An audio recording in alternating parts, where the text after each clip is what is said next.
오늘 제가 말씀드릴 핵심은 두 가지입니다. 첫째, 아이를 바꾸는 마지막 힘은 부모의 확실한 의지다. 둘째, 아이는 빠져나갈 구석이 없을 때 비로소 바뀐다. 이거는 경험담입니다. 여기 중학교 1학년 애가 인도에서 지금 공부 중입니다. 근데 이제 뭐냐면 앉아서 있을 힘이 없어요. 그럼 얘는 뭐하냐? 어떻게든 엄마랑 통화를 하고 싶습니다. 일주일에 한 번 통화하는 거거든요. 근데 저희가 이제 여기 광견병 예방주사를 맞으러 갔어요, 병원에. 근데 이제 의사를 통해서 이제 휴대폰을 빌린 거죠. 아니면 여기 네팔 사람들이 경비를 많이 보고 있거든요. 그러니까 네팔 사람한테 이제 불려가지고 왜? 그러면 엄마한테만 전화를 할까? 이게 왜? 그러니까 이 친구가 이렇게까지 된 이유 중에 하나는 뭐냐면, 특히 이제 어떤 애들이 많이 그러냐면 외동 아들이거나 아니면 형제 중에서 둘째가 또 많이 그런다. 아니면 막내거나 어쨌든 간에 두 명에서 두 번째 막내죠. 아이 문제의 중심에는 결국 부모가 있습니다. 그러니까 부모를 공격하는 말이 아니라요. 직접 보면은 애들이 뭐냐? 부모를 졸라요. 그럼 요번엔 지랄 5를 했어? 다음에는 지랄 6을 합니다. 그러니까 아이가 정말 바뀌느냐 안 바뀌냐는 아이의 의지만으로 결정되지 않습니다. 결정적인 순간에는 부모의 의지가 아이를 바꿉니다. 근데 얘가 되게 많이 나아졌거든요. 왜 나아질 수밖에 없냐면, 너 이제 엄마한테 이렇게 징징 짜거나 그러면 앞으로 전화를 안 받을 거야. 그리고 실제로 안 받지 않습니까? 그럼 바뀌어요. 저희가 수많은 애들, 그러니까 이제 대구에서 온 친구, 지금 이제 고1인데 너무 잘하고 있거든요. 그 친구도 마찬가지예요. 부모가 이제 애들은 어떻게 하냐? 어떻게 하면 부모가 자기 말을 들어주는지 알아요. 그럼 어떤 짓을 하냐? 실제 형이 때리지 않았어. 근데 자기만 괴롭힌다 이거야. 그리고 자기가 발 걸려서 넘어져서 멍이 들었어요. 그걸 사진 찍어서 보내요. 선생님이 때렸다 이런 식으로. 그러니까 특히 스마트폰 중독, 생활 무기력, 엄마 의존, 거짓말, 회피, 협박이 섞여 있는 아이들은 부모가 흔들리는 순간 바로 옛날 그 옛날 자세로 돌아가요. 반대로 부모가 확실하게 중심을 보면 아이는 생각보다 빨리 바뀝니다. 왜냐하면 아이는 압니다. 엄마가 흔들리면 내가 빠져나갈 수 있다.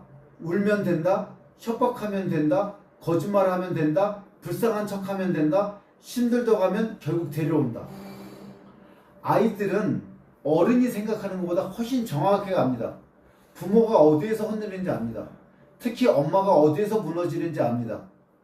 그래서 아이를 바꾸려면 아이만 바꿔서는 절대 답이 안 나오고 엄마 교육이 먼저 선행이 돼야 돼요. 부모가 먼저 결심해야 됩니다.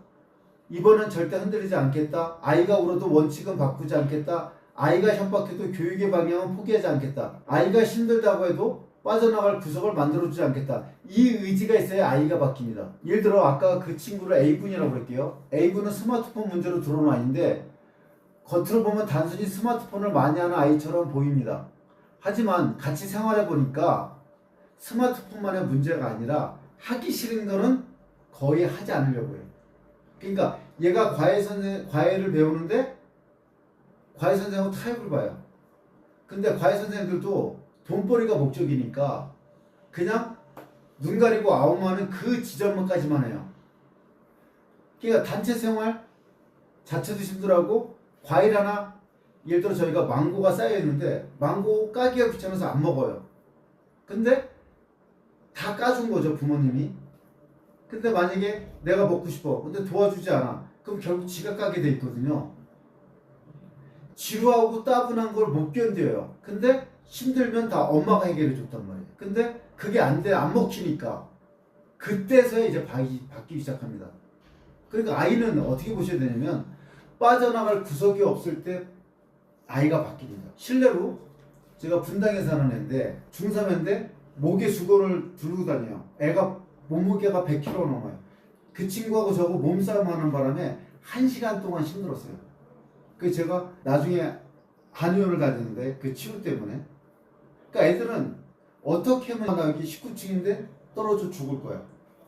그렇게 협박을 해요. 그럼 이제 엄마가 끊어버리잖아요. 헛소리 할 거면 난 네 전화 받을 생각 없어 라고 끊어버리면 그 다음에 바뀌는 겁니다. 실례로 저희 조카애가 지금 이제 24살인데 지금 전업자녀예요. 완전히. 얘가 초등학교 6학년 때입니다.